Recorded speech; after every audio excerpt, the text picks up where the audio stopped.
Stabilize!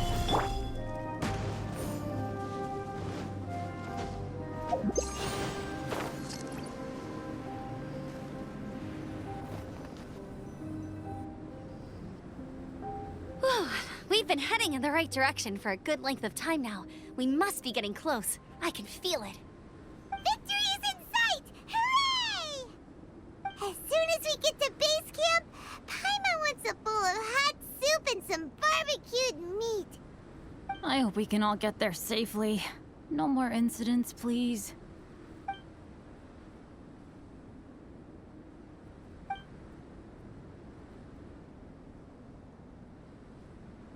Hey, what's on your mind? You seem a little distracted.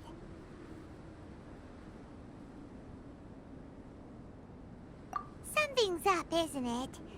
Are you hungry? Cold? Shall Paimon hug your head to warm you up?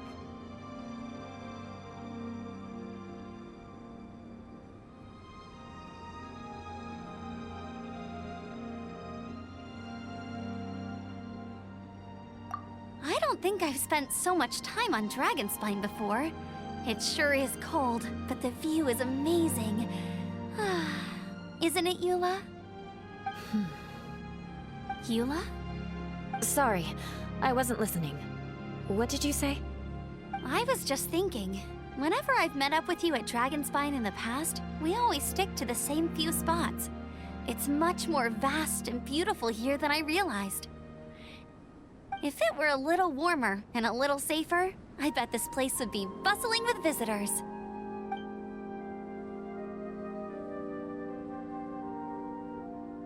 I agree. People are put off by the cold and have an aversion to danger. They don't realize that there's much to explore beneath the icy exterior, if you were willing to spend the time and energy. Albedo, is this the way down? Yes. I think there are several routes in this area. Does the path fork off here? It looks like it does. But maybe it doesn't. My head's still a little fuzzy from the impact. I'm kinda dizzy too. I keep thinking things are swaying a little. Maybe I'm just hungry. Either path will work for us. The smaller trail is less worn and harder to see, but it's also shorter. Since everyone is weary, I suggest we take the shortcut. Follow me.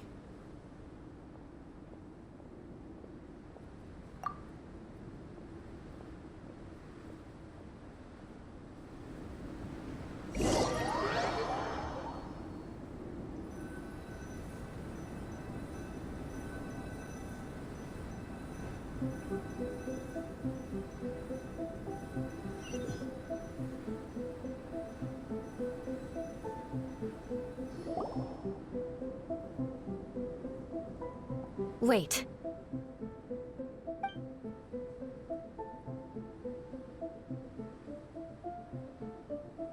Bennett and Amber don't look well. Can we take a break? We can continue once their conditions have improved. Ugh. Now that you mention it. Huh? You hit your head earlier, didn't you? Oh, you noticed. Are you sure it's worth holding everyone up over a little thing like this? No problem at all! Health and safety always come first! Okay, sorry for this. Thank you. Yeah. Thank you.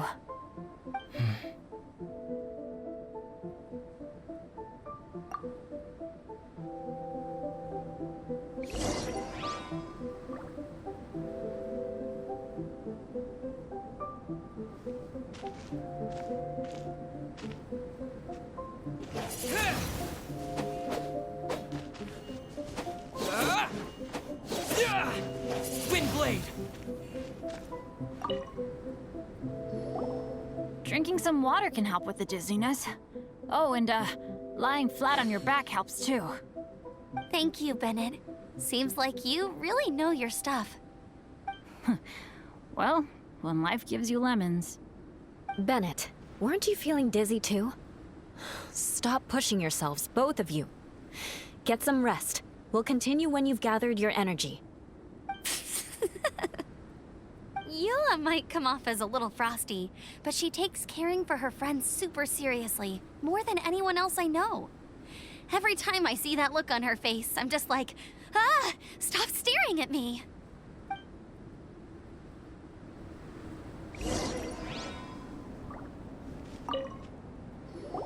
Traveler, I know what that look means. What's on your mind?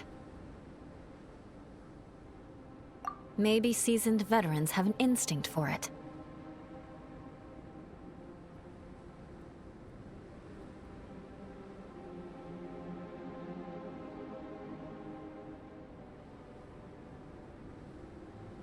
I sense it too.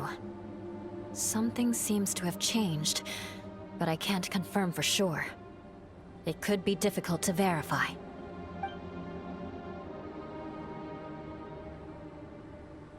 It might be imprudent to speculate out loud, but I believe you know what I am referring to.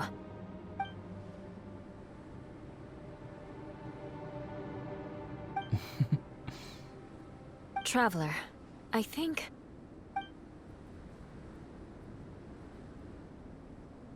you...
It's not over yet.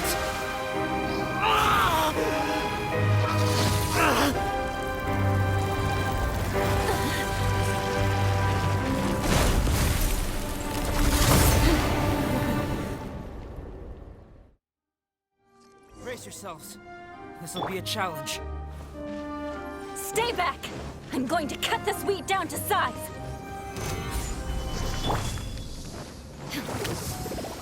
Shine down!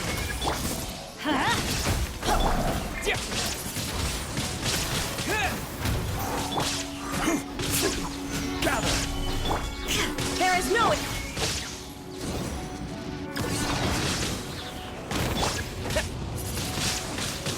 Wind blade!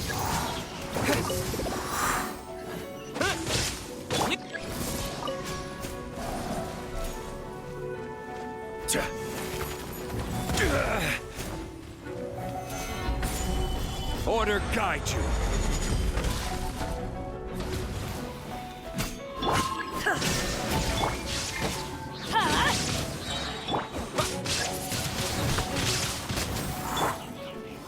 Stabilize.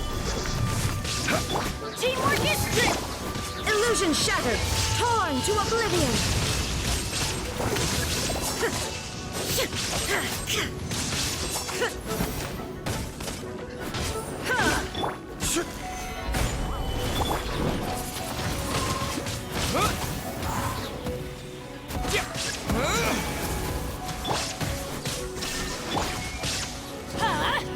Take cover!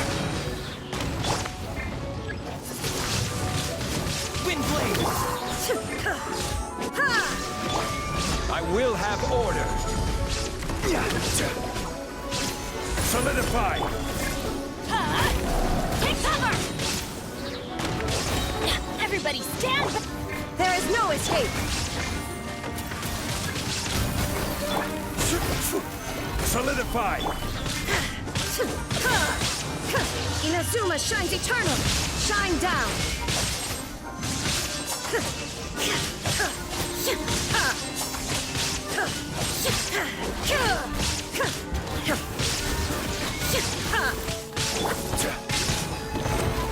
Solidified! Now you shall perish!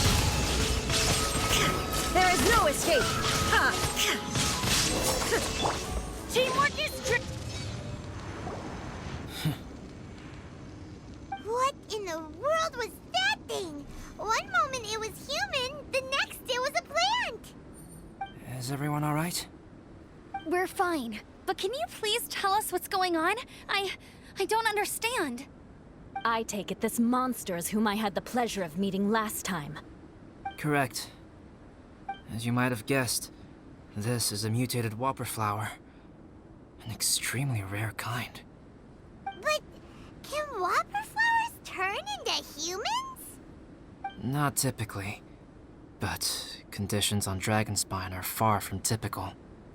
Perhaps the dragon's blood seeped into the land, then was passed to the monsters via the ley lines, accelerating their rate of mutation.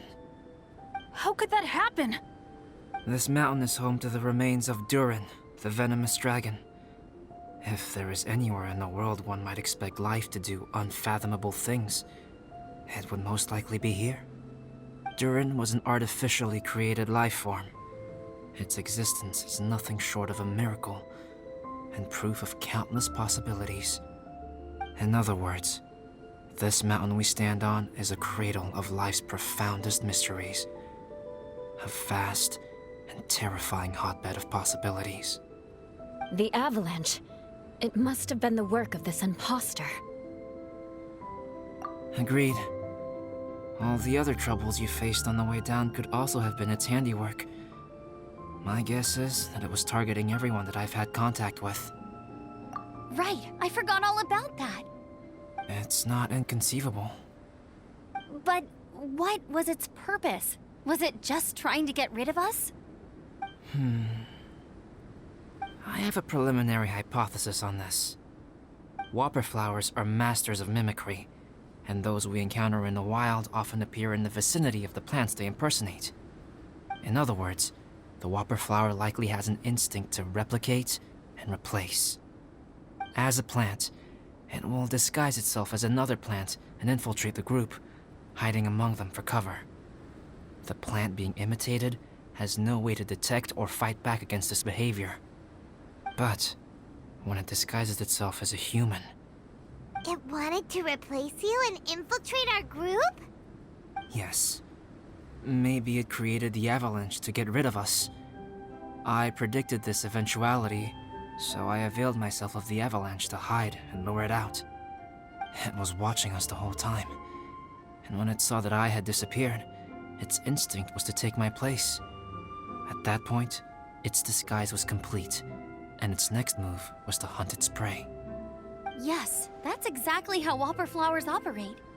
So when it approached and attacked Joel, what was that? A trial run? Perhaps. Or maybe it enjoyed posing as a human, and wanted to experience what it felt like to be human. We're fortunate to have discovered it in time.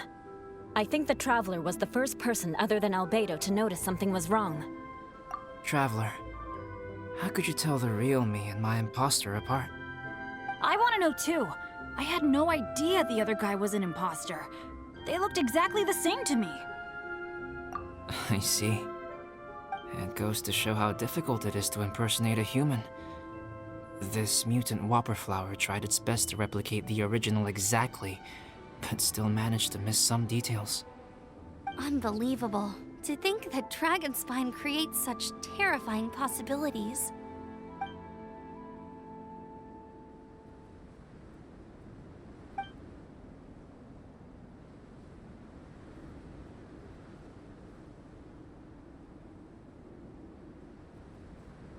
Anyway, at least we won in the end.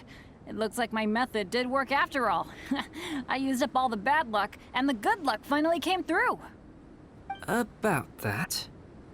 If you're referring to having fallen down the mountain and avoided injury, well, that's because I was secretly protecting you. Huh? Well, that still counts as good luck to me. Yes, that's not an unreasonable way of looking at it. Okay. We've been delayed long enough. Time to move on. Yeah, let's go!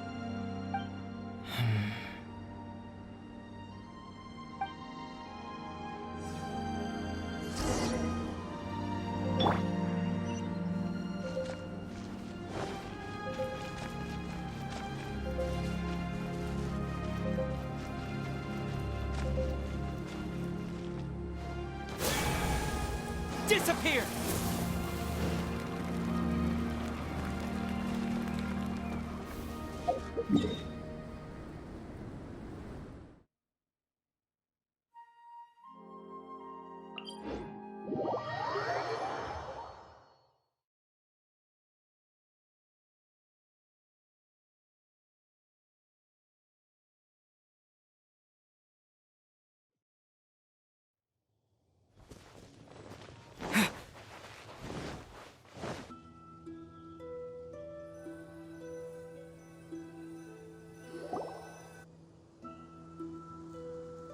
Woohoo! I'm back! Cyrus doesn't seem to be here. He must have headed up the mountain. Let's wait for him here. Amber, are you feeling better? Yep, all good now. Nothing to worry about. I don't know what I'd do without you guys. If not for you, I'd probably still be locked up in that cage. I really want to thank you all properly, but I can't think how at the moment. Huh? You must be pretty used to being on the receiving end of people's kindness by now, though, surely. You probably need it often enough given your situation. Come on, don't put it like that. Sure, plenty of people have shown me kindness before, but that doesn't mean I will ever take it for granted. No matter how many times people help me out in life, I will never forget any of them. Well, instead of repaying those who helped you, perhaps you could help others yourself. Everyone meets others in need from time to time. By choosing to be there for them, you're passing the kindness you received onto others. Yep, you're right. That's what I've always tried to do, and will always continue to do. Right. And when Cyrus gets back, I'll find some way to help him out too. This has been quite an eventful day. Yeah, it has. It's really hit me how tired I am now that I've started to relax. I need to rest. Everyone, please excuse me for a while. Yeah, I need to get some water and maybe a piece of fruit. Once I'm rested up, I need to get back to being an instructor again. Well, it looks like the curse of the mountaineers who couldn't get off the mountain is finally broken. Feels like an action-packed chapter has come to a close. Shall we find somewhere to rest and chat too? Why not? Then please, come with me. You sensed something too, didn't you? Then let's go. Huh? Are you going back to your camp again? Paimon thought maybe we could talk here. Okay. Might as well come with you. Good. Shall we set off right away?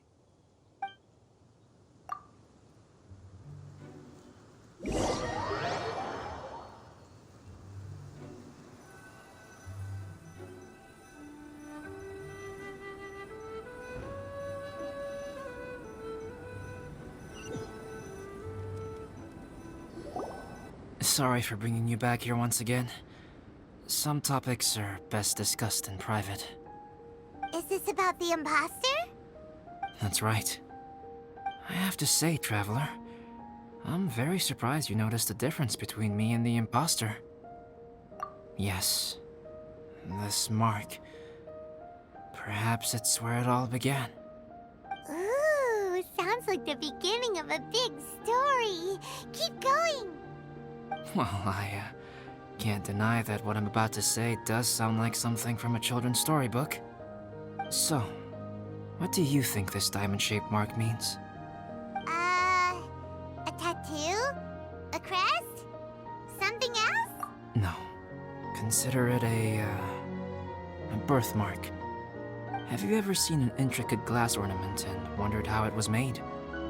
Well, one method for crafting with glass is a technique known as glass blowing. glassblowing is not a widely known art in Teyvat. For this reason, glassware made in this way is usually very expensive. As the name implies, glassblowing involves blowing air into a hole, much like blowing up a balloon. This type of glassware is known for having a pontal mark at the point where the blowpipe was inserted, where the hole was sealed at the very end. This mark is a sign that the item was crafted by a human hand. Sounds kind of amazing. It is a wondrous and beautiful art form. Alice says that these marks are seen as proof of the maker's fine handiwork, the only flaw in an otherwise perfect work of art. My mark is something similar to this. The difference between synthetic and natural life lies in the directional flow of the life force. The energy of a natural life form flows out from within. That's why flower buds bloom and curled leaves unfold. And it's the very reason we watch and wonder at blossoming flowers. Creating life artificially, on the other hand, involves, to a certain extent, the introduction of an external source of energy into the embryonic life form.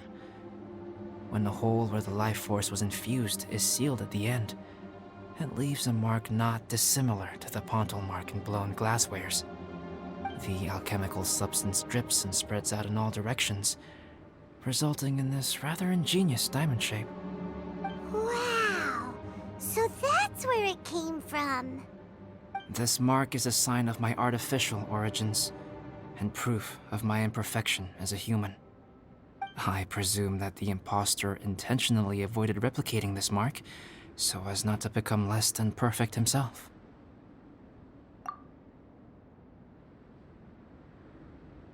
You are fundamentally different from other people. I have few qualms about sharing my secrets with you.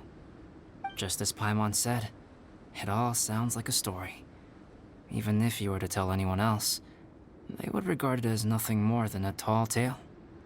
The transcendent and miraculous are not the only things to which human beings aspire. They pursue the everyday, the ordinary, to a far greater extent than I would have ever imagined.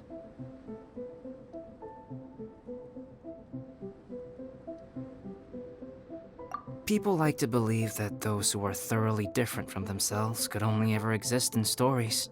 It makes things much easier. Or, in other words, all the unfathomable things we've seen recently would make good material for a novel. I have friends who write novels. If they wrote this story, it'd probably be even more complex. Making up stories is easy. Even Paimon can do that.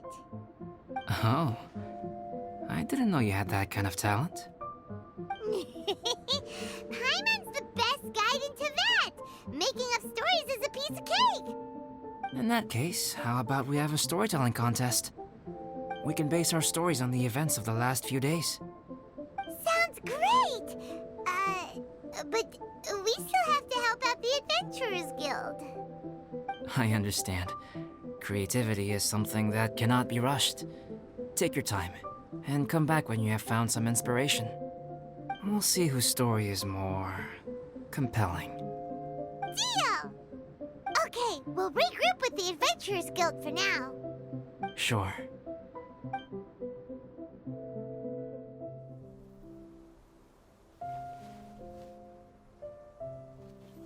My story.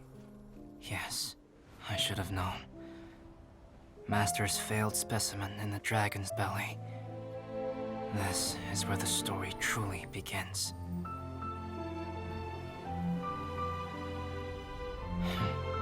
If we switched places, if you were the survivor, then as the abandoned experiment, the failure of the primordial human project, I'd want to replace you too. I would replicate your appearance, study your alchemy, and create miraculous life forms to divert your attention. I would wait for the right moment, then dispose of you in the Traveler, the sole person to have known your secret. And then, I could finally experience the joy of being brought into the world.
Navigation here seems tricky.